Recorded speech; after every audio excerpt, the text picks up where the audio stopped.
Welcome to the My Wife Loves Wrestling podcast. This is my wife. I'm wife. Hi. I'm Miles Weber. That's all you're going to say? You're not going to... I'm Heather Weber. There you go. You're just going to be wife the entire time. So, I mean, people already Google my wife in general when they're looking me up. So, and it's not always me that pops up. And it's usually not so you. I think if I don't give them the name that more would be often good. than not, that would be very... It goes with the Google search. It does. It does. You're not wrong. You're not wrong. Well, this podcast is dedicated to our love of wrestling and my love forever and always of my wife. And so that's where you usually steer this podcast and the subjects, because I feel like it makes sense. Wife is in the title. So that being said, I think you've got some wrestling notes that we are going to... All the time, all the notes. You were excited about today's notes. I am. You're very excited. And there's some like hidden parts that are going to be a fun reveal for me that you're convinced. There's theories. You have theories, not Austin theories. No, no, thank you. Thank God. Thank God there's Not no my cup Austin of tea. theories. Yeah, I know, right? Okay, so go ahead, lay it on me. What's the first thing we're going to talk about in the wrestling world? More about Raw. I know we did one right after Raw, but there was more things that I noticed going back, watching all of those fun things. But I know we did talk about Liv Morgan's injury. She did get hurt, yes. She did get hurt. Not in a fun way either. I mean, like she was trying to protect herself, falling down on her face, and then the shoulder just really popped out of the socket. And I feel so bad because people are attacking Kyrie, saying like she did something wrong and nothing. No, nothing. That was just a freak accident. You're supposed to, I mean, what was she supposed to do? Take it to the face? Yeah. Like, I mean, that's not how you do it all. Just, you're not going to do that in the slightest. So really a shame. And I also because I know we were building up like, okay, well now Dom has his chance. And by no means am I happy Liv got injured. Let's not get it twisted. No, we're not happy at all that Liv got hurt, like we said on the last podcast. I mean, it's just more, I think, the balance of the universe and everything, right? I mean, something that's really bad, like there are going to be byproducts of that end up being on the bright side of things. And I think a thing for Dom is that he now can really dig into like, who are you if you're not this F-boy? Like, let's get into that. You can keep the dirty mustache. Like, I'm here. For your preference. I mean, like, I'm not a big mustache fan. On him it works. Nope. That mustache and that greasy mullet. Viva la raza. So, man, I think that he's got his time to shine, but we do wish Liv Morgan a very especially because I believe SummerSlam is in her hometown, and now she's going to miss it. I know. Well, and she was building the thing with Nikki. She had like 3 different storylines, because then there was stuff with Roxanne, and then if she was going to do anything with the tag team titles. That's the other thing now is she's hurt and shelf for a while. They can't defend those titles, so do they get stripped? Is there going to be a tournament now for the women's tag team I feel titles? like it's going to be a whole storyline that Roxanne is like the defends new tag. Both? Is the new tag team partner with Raquel. Okay, all right. So then there you go. Then that could be another thing where like Liv comes back, and when she does come back, big pop because she's going to feud with Roxanne. So that could be a thing that ends up happening. And then I think that's where that's going to go. But I think there's going to be a tiff because Raquel and Roxanne have been getting into it this entire time. This is very true. So it'll be interesting. It'll be very interesting. Very. But with that, and because she's on your shirt, did you see Rhea Ripley's post about Liv getting hurt? No. What'd she say? Bigger person. And she was pretty much saying, we're not happy that somebody gets hurt. Don't be like them. So, good on her. Good. Taking the high road. Good. See? Mommy taking the top road. Yeah. You'd love to see it. I know. It's not a new thing. But good for her being classy. She was also very upset when we all thought R-Truth was getting released. Yeah. And so, joke's on us. Ron Killens, baby. FTW. So that's good. Okay, well, that's good. I'm glad she took the high road. So other things I noticed on Raw. Let's go. I'm pretty sure every match on Raw had outside interference. Did it? I'm pretty sure. I missed some of the middle because I was getting some. I had to get some work done. I had a coaching session. But not stoked about it. I mean, I'm always really wishy-washy when there's shenanigans that happen in the match. I refer to shenanigans as someone interferes, there's a botched finish, or something happens to where like it's not a clean victory by one person or one team, whoever is involved in the match. Now, granted, because they're doing like the Fatal 4-Ways with all the King of the Ring stuff, it's more apt to happen because is. people can interfere, but still wasn't stoked about it. Well, especially when it's a triple threader, it's a fatal four-way. You know, there's no disqualification, and so then that just kind of is a matter of like, all right, whatever happens.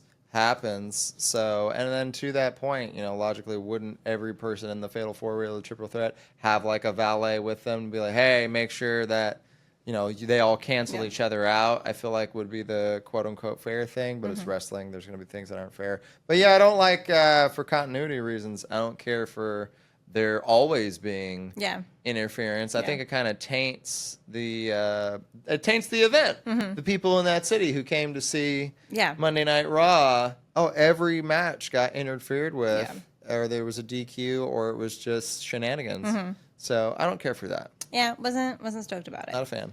What I was stoked about on Monday Night Raw, commentary. Let's talk about it. Let's talk about the commentary. Let's talk who was back in commentary action. Corey Graves. Corey Graves was back. We love us some Corey Graves for so many reasons. He's fantastic at commentary. I enjoy Pat McAfee. I do think Corey Graves is better. I said what I said, but I don't disagree with you. I don't disagree with you. I mean, like, Pat McAfee, I think, is great comic relief. As far as, like, sidekick wrestling commentary, though, Corey Graves is fantastic. Yeah. He's really, really good. I think the things that he adds when he is playing the heel commentator is very... He brings a lot to the table. He's always got a lot to say. He's never... I feel like our problem with Wade Barrett has been the inconsistencies of just like, are you a bad guy commentator or are you not? Yeah. Like, what are we doing, Like, homie? if you're going to be a heel, then be a heel. Be a heel. And if you're not, then be Michael Cole. And that's fine, too. Michael Cole's great. Love Michael Cole. But just pick. I love ripped Michael Cole.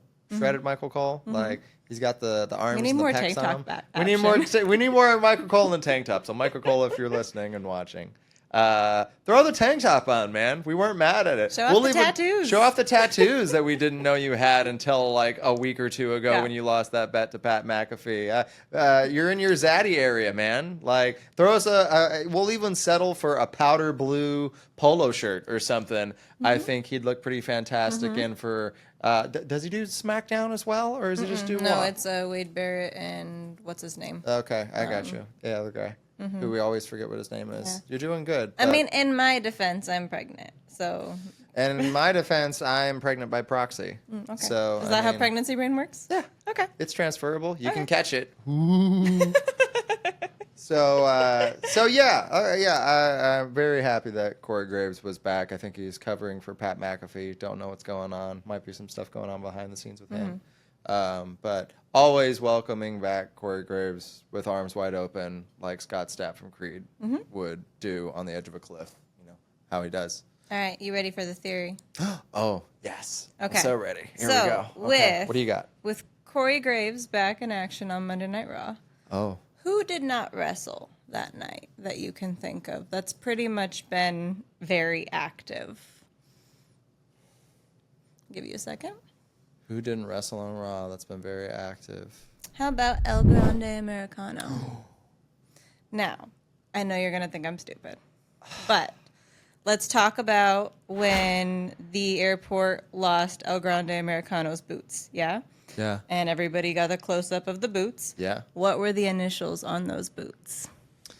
CG. Just saying. Makeup can do wonders. We can hide tattoos. I believe in this theory. So you're... Let me get this straight here. It makes me happy. You are theorizing, hypothesizing, if I may, that Corey Graves might be El Grande Americano because we have not seen the two of them in the same place. It makes me happy. So, and never mind that CG... Also, Chad Gable's fully aware.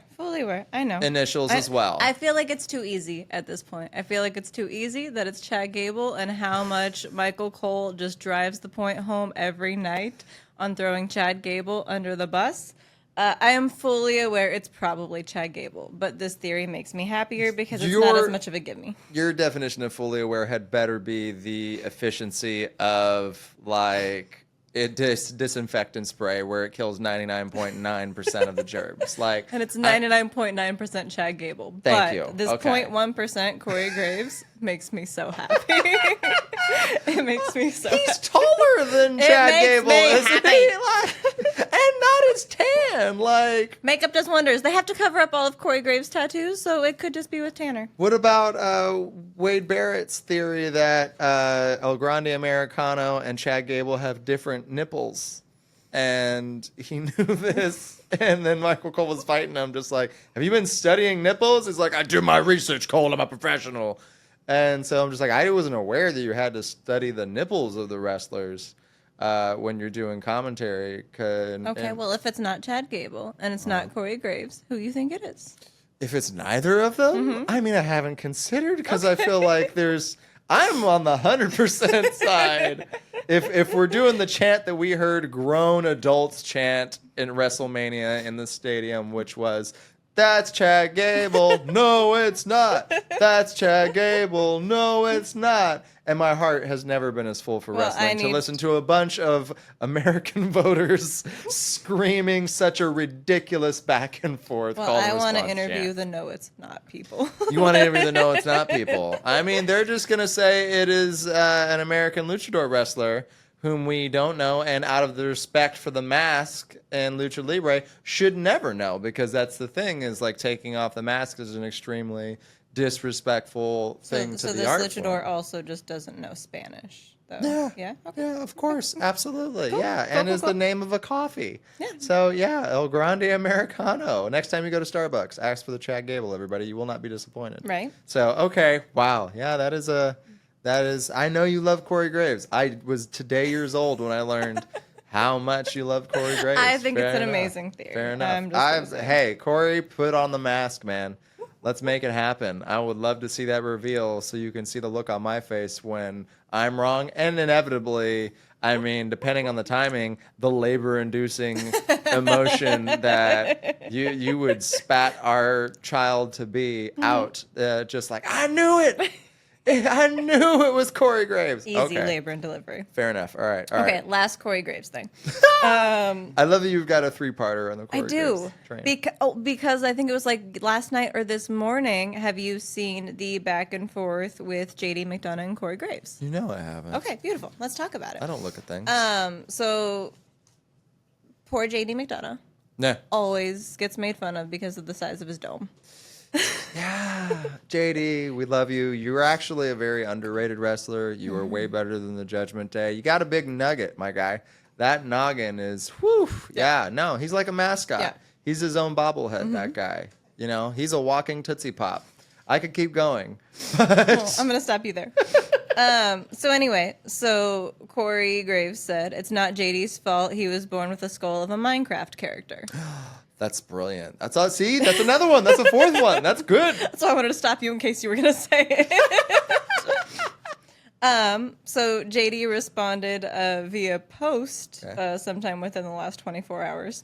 It's not my fault that Corey gets benched every time Pat McAfee shows up for work either. Oh, man. Shots fired. So Shots fired. I'm here for it. I am here for it. I've been saying it for a while. I want more commentary drama, and I love. You do. You really like it when the commentators get their hands dirty. So did you care for Pat McAfee versus Gunther? No, because it didn't go anywhere. It didn't go anywhere. Okay, so you're only mad that it stopped short. Yeah. That was your problem. Yeah. Okay, that's fair. So I wanted you really more like it. of it. Did you like it when Michael Cole was a heel? Like, were you into that era where he was like heel Michael Cole and he was like reading the things at the podium from the mystery Raw GM, right? I Who mean, ended up being Hornswoggle, was it not? I believe so. Yeah. That feels like a Vince McMahon storyline. Always. He who should not be named. Yeah, I mean, I didn't hate it. I like variety. I like the variety in it. But I mean, I also wonder, like, when Michael Cole was a heel, how much was based off of it's well known how much he got teased behind the scenes. Yeah. And so I think to like take all of that pent up aggression into a character. Penta aggression.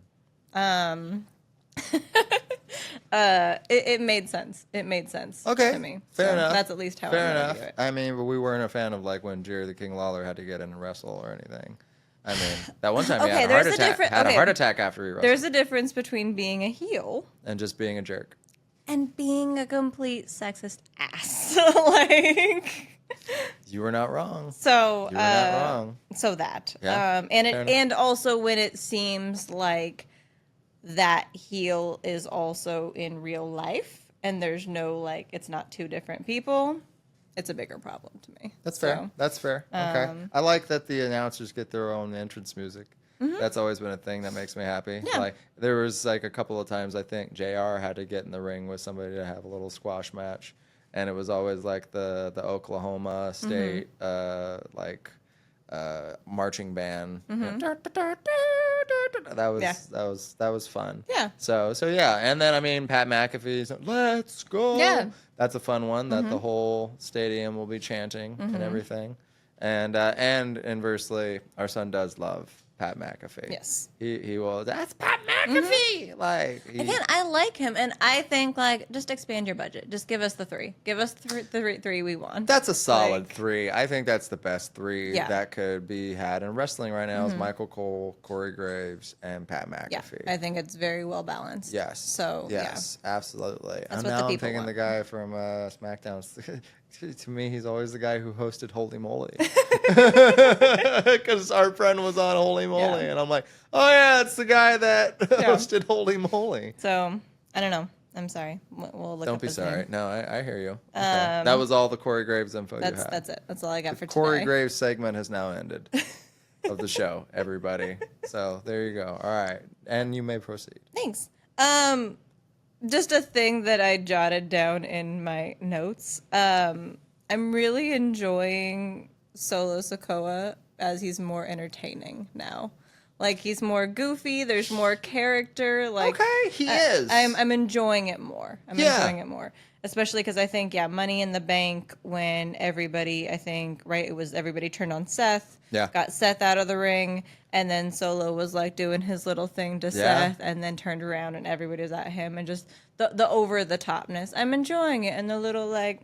Yeah, he's really leaning into more of like a character as opposed to like when he came onto scenes, it was more of like he was the muscle who was always in the background, the intimidation factor. And so, yeah, now he's getting a lot more personality into him now. A lot of the factions just need to split. Yeah. I think that's what, we've been saying that the Judgment Day needs to not be a thing anymore because everybody needs to go their own way because they all could go their own way with the exception of, what's her face in the tag? The only one left. That's Raquel and Roxanne? Raquel. So yeah, I mean, she needs to figure out her life.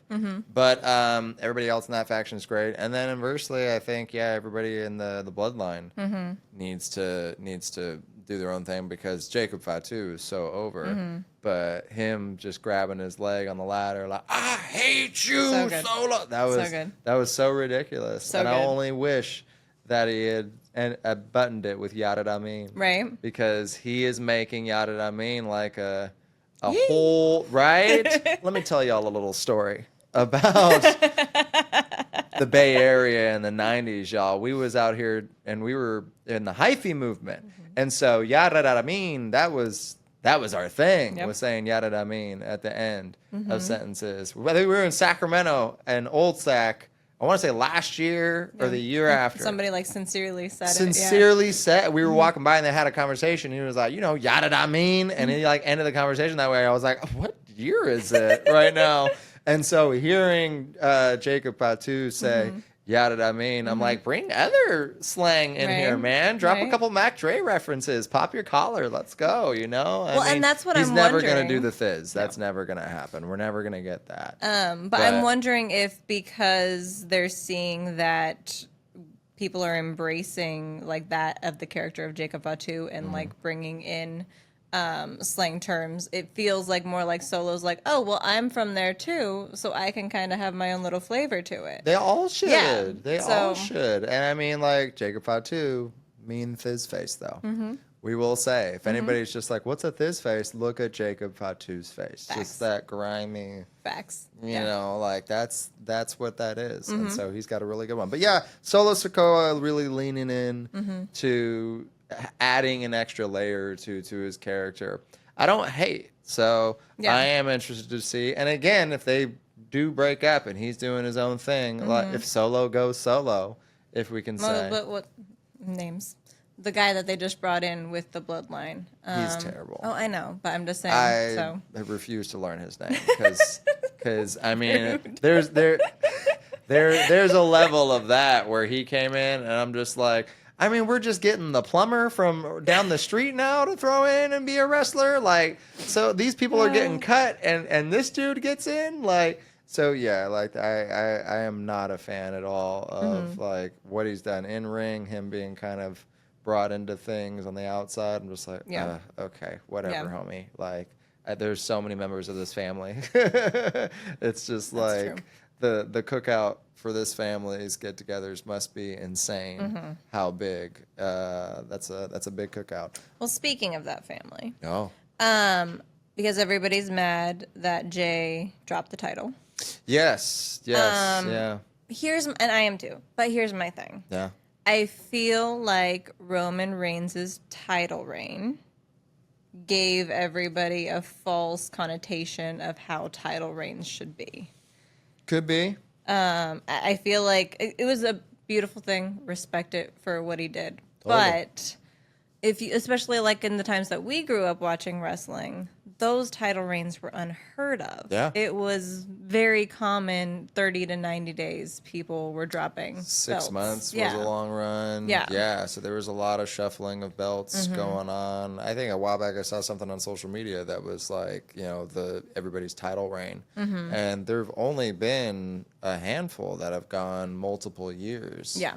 And so it becomes this big thing once you clear a year to hang on to the championship. You know, I mean, Cody had it for a year, exactly, almost. So yeah, I mean, there is that degree, and I mean, but inversely, I've also heard people online over the years who talk about, you know, having those quick switches. So it kind of fulfills the need or the want that people have on that side of the coin.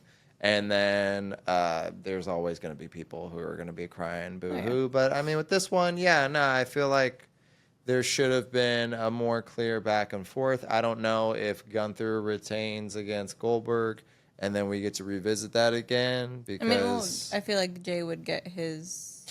Right? That's the thing. Well, that's the when weird do they thing. stop? Let's talk about that, because you've got the King of the Ring, and you have...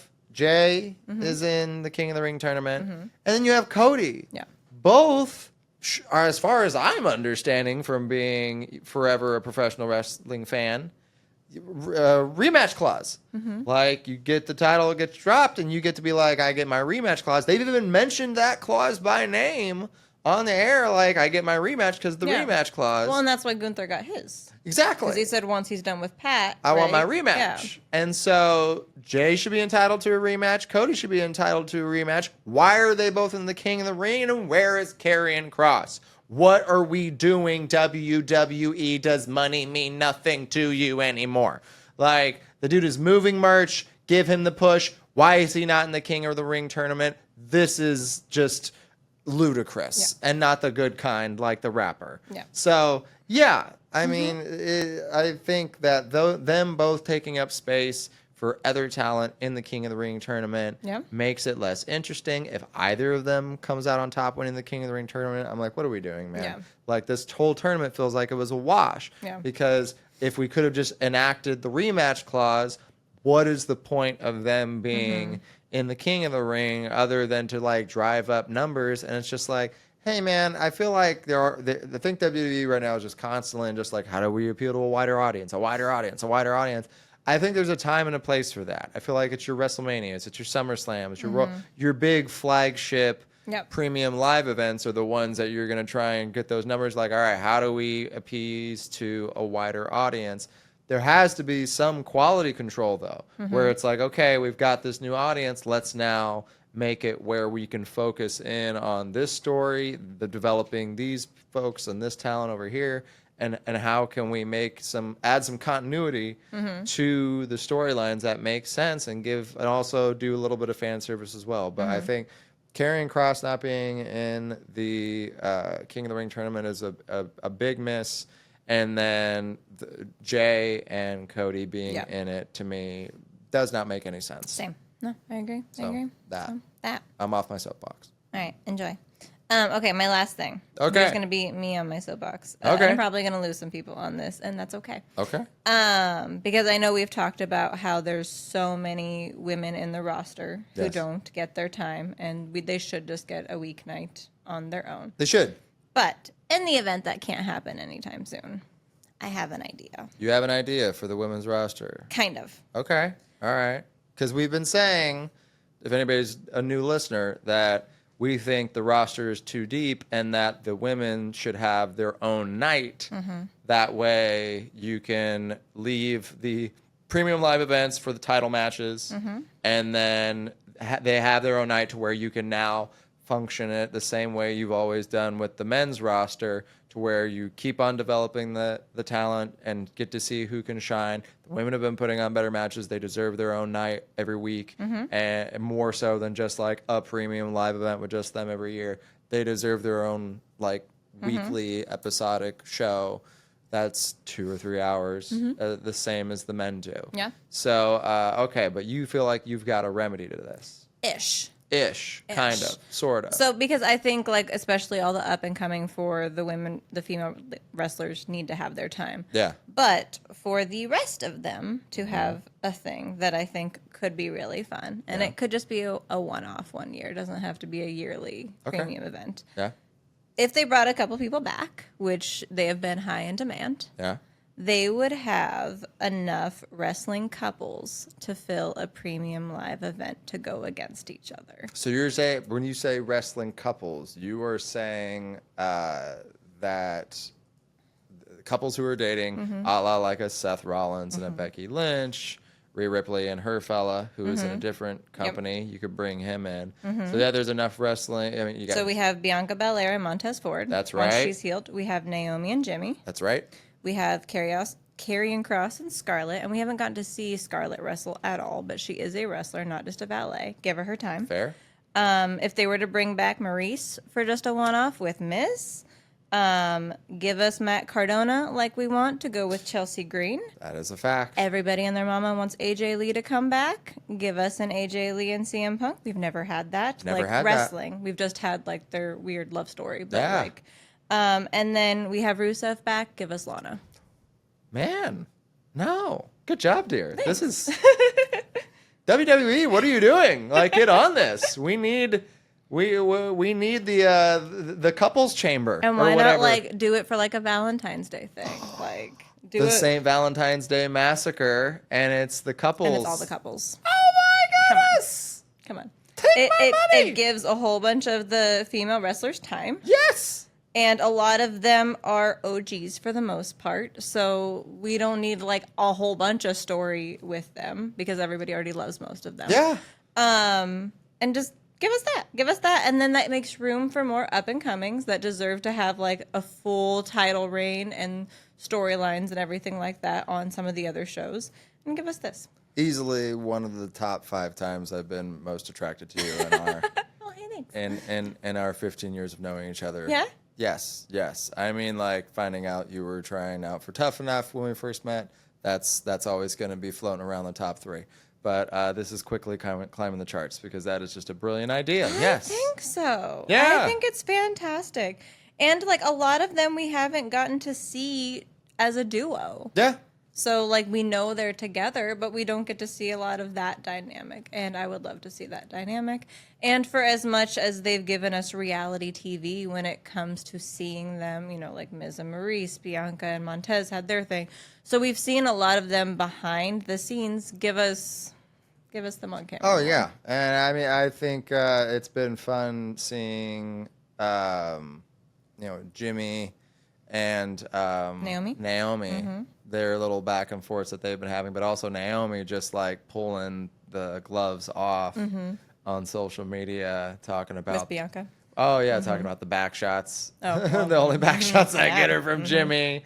I think there was one. She did the photo shoot with the Money in the Bank briefcase, and it was her sitting on top of it with her head up, and she was like me riding Jimmy or something. And I'm just like, this is amazing. Here for it. Like, yeah. I mean, so, I remember when I think it was Becky got the 2 belts, and her and Seth did that picture, if you remember, for social media, and I think they that's were like one of naked, the first and they pages just in had her the belts. book, Yeah, right? and Like, they just had the belts on. yeah. Freaking hot. Yes. Yes. Absolutely. But yeah, so that's a thing I came up with of just like, yeah, I think there's so many couples, and everybody wants the ones that are missing and the couples to come back anyway. I don't think I've seen a night that there wasn't an AJ Lee sign. I mean, yeah, people have been wanting AJ Lee for years. Mm-hmm. Matt Cardona. I mean, he's been killing the game in the independent circuit like he Mm-hmm. has been, and him and Chelsea Green being together, I think, would also help. I mean, Chelsea's been killing it, and she's been amazing, and I think her having to drop that U.S. title should only serve as that she deserves a higher up belt like the IC or the women's championship. But yeah, I think that would be fantastic. Yeah. A fantastic way to bring him back, because I mean, like, can't you just see there's going to be mystery opponents against one couple, or you could even do the mystery match, and that's when you can have Chelsea Green's music hits, and then people are going to be like, "Oh, it can only be," and then you know, does he woo woo woo? Does he get his music that he's got now, which is different, I believe. Yeah, it is. So and then they come out, and people are like, "Oh, this is crazy," and then CM Punk's music hits, and people are like, "Oh, it's gonna be AJ," and then he stops, and then he like looks at his watch, and they're like, "We want AJ." Oh my! I'm so wet right now. This is fantastic. I love every second of You're this. welcome. That gives me so much hope. All right, y'all. If you I think it's a fantastic idea, and I think it's never been done before. It's never been done. no, like that it before. hasn't. Like that. And you have enough couples, you can do a whole thing on it. If you're watching or listening to this podcast right now, and you are a wrestling fan, if you're not, literally, what are you doing here?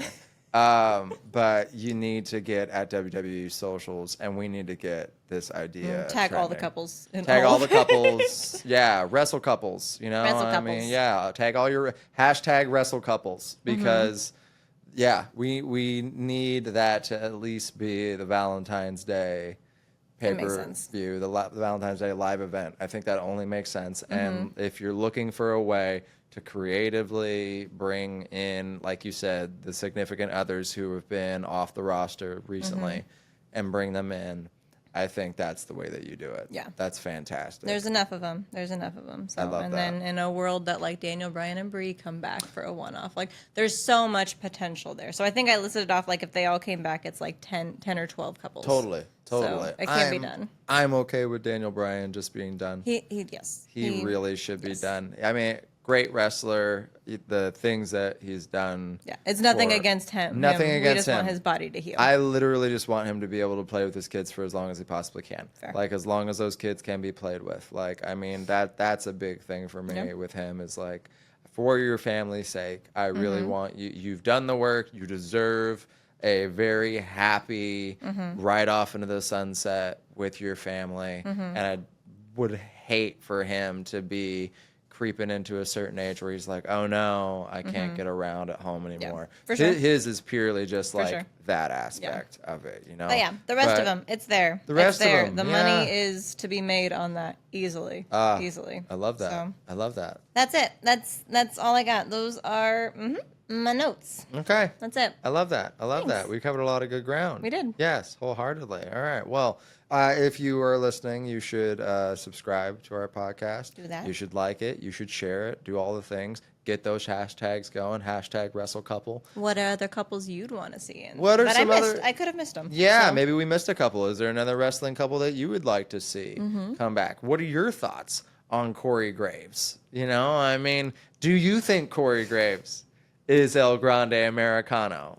I know she's over here really pounding the pavement, really hitting the mat here as far as like, I was not expecting that one. I know. You really covered sideline to sideline on this podcast though, Thanks. because taking it from like one end of the spectrum of just like, did you get hit in the head? Are you okay? With like the Corey Graves as the Grande Americano angle, all the way to the wrestle couple. And the fact that I Premium covered line all event. this in 3 days.